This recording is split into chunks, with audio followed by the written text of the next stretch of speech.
जो 16 से 18 साल की बच्चियां हैं, लड़कियां, वो नशे में पड़ी हुई है। वो बहुत बड़ा मुद्दा है और बहुत ही अफसोस की बात है कि लड़कियों का जो नशा है, ये एक माँ बाप बिल्कुल बेहाल हो जाते नशे में।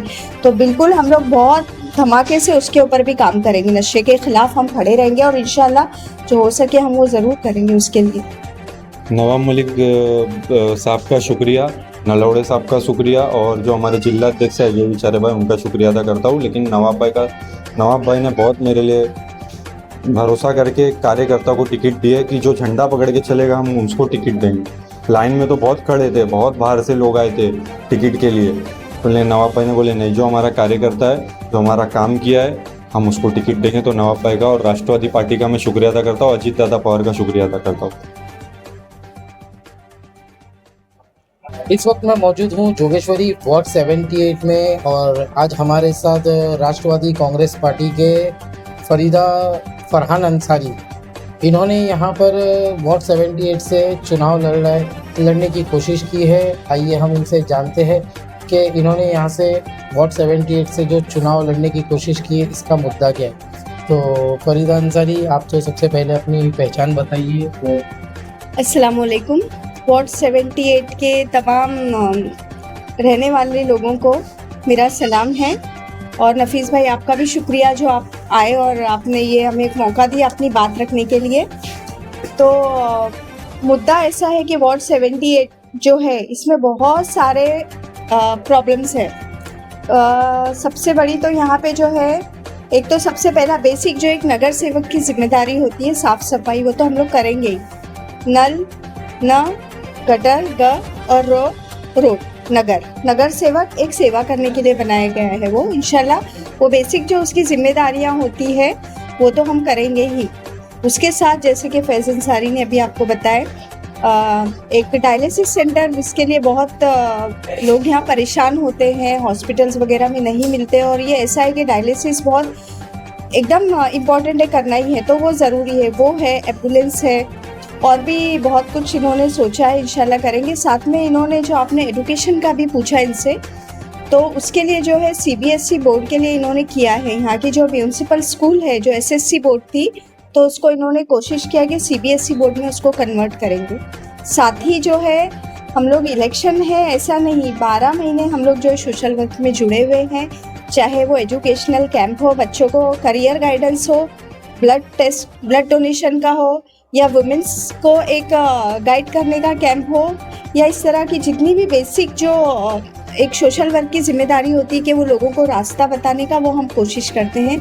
साथ ही जो गवर्नमेंट की स्कीम्स वगैरह आती है तो वो भी हम बच्चों को, चाहे स्कॉलरशिप हो, एजुकेशन में काफ़ी लोग परेशान रहते हैं, स्कॉलरशिप वगैरह के लिए गाइड करते हैं घर से लोगों को, या तो फिर जैसे कि इन्होंने बताया लोन्स वगैरह आते हैं जो कि एकदम बहुत लोगों को, स्ट्रीट वेंडर लोन होता है PM स्वनिधि, वो उसके लिए भी काफ़ी लोगों को हमने गाइड किया है। लोग आज भी आते हैं और बहुत दूर दूर से लोग आते हैं घास लेकर और अल्हम्दुलिल्लाह काम होता है हमारे ज़रिए। साथ ही जो है फैज़ का काम जो है ना बहुत एक्टिव है।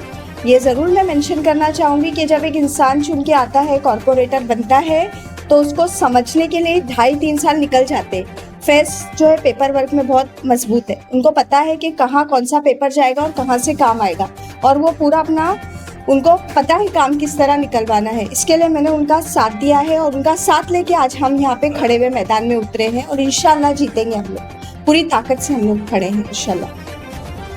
जैसे कि बस्ती में जो बहुत ही ज़्यादा एजुकेशन की जो तकलीफ है, इसके बारे में आप क्या कुछ कहना चाहोगे? हाँ, एक नगर सेवक की जिम्मेदारी नहीं है कि वो एजुकेशन सिस्टम में कुछ चेंजेस कर सके।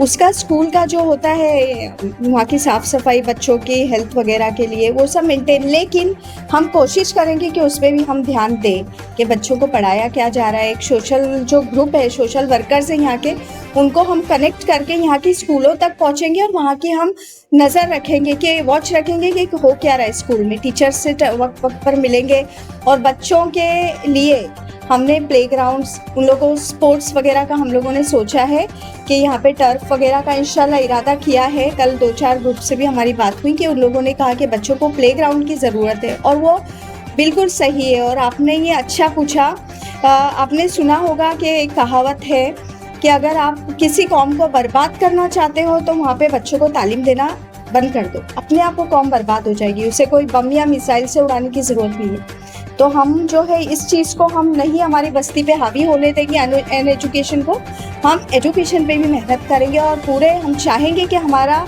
जो फ्यूचर, हमारा जो मुस्तकबिल है वो बहुत अच्छा पढ़ा लिखा और शानदार हो और हमारे बच्चे इंशाल्लाह बहुत यहाँ पे मजबूती से हर जगह जाए और नाम रोशन करें इंशाल्लाह, कोशिश। जैसे कि यहाँ पर आपने देखा ही होगा जो बिल्डर लॉबी में लोग घर से बेघर हो गए, तो इसके बारे में क्या कुछ कहना चाहोगे? हाँ, ये बहुत ही इम्पोर्टेंट आपने सवाल पूछा है। आपने सुना होगा बीच में अहमद हुसैन, उन्होंने जो है जहर खा के आत्महत्या की थी। उनको बिल्डर्स की तरफ से किराया नहीं मिला, बेघर हो गए थे, परेशान थे, किराए को लेके काफ़ी कर्जे वगैरह में आ गए थे। इतना हैरस हुए कि उन्होंने अपनी जान देना आसान समझा ये लड़ाई के बदले। तो तब जो है हमारे फैज़ अंसारी ये उतरे, इन्होंने उनके लिए पूरी लड़ाई लड़ी, पेपर वर्क किया और उन्होंने हाई कोर्ट में जाके एडवोकेट इनामुल हक, उनसे उन्होंने मिलकर उनके लिए पूरे पेपर वर्क तैयार किए। उस फैमिली के लिए उन्होंने आवाज़ उठाई, खड़े रह के जब जब जाना पड़ा हाई कोर्ट तक गए और वहाँ पे जाके उन्होंने उनका हक उन्हें दिलाया। अल्हम्दुलिल्लाह मेहनत रंग लाई, एक फ्लैट और उन्हें 7 साल का रुका हुआ भाड़ा उनकी फैमिली को दिया गया। तो ये काम इनका है और इंशाल्लाह इस तरह के जो है हो सके आगे भी जो है रुके हुए लोगों की किराए के अलावा हम कोशिश करेंगे बेघरों को घर दिलाएं और इंशाल्लाह इस पर हम बहुत धड़ल्ले से काम करेंगे। अल्लाह मालिक। जैसे कि यहाँ पे फरीदा अंसारी से हमने बात किया और फरीदा अंसारी ने यहाँ पर ये भी बताया है कि हम हर चीज़ पर काम करेंगे, रोड हो गया, गटर हो गया, पानी हो गया, सबसे पहले तो हम इस पे बात करेंगे। इसके बाद फिर हम जो यहाँ पे नशे का कारोबार और नशे का जो एक माहौल बना है उसको सबसे पहले चेंज करेंगे। उसके बाद हम यहाँ पर जो लोगों को घर से बेघर कर दिया गया है उसके लिए हम काम करेंगे। इसी तरह अपडेट्स में बने रहिए, हम आगे भी देखना है कि जीत के आने के बाद इन लोगों का क्या काम है। इसी तरह अपडेट्स में बने रहिए। मुंबई हिंदी न्यूज़ चैनल को लाइक करें, सब्सक्राइब करें।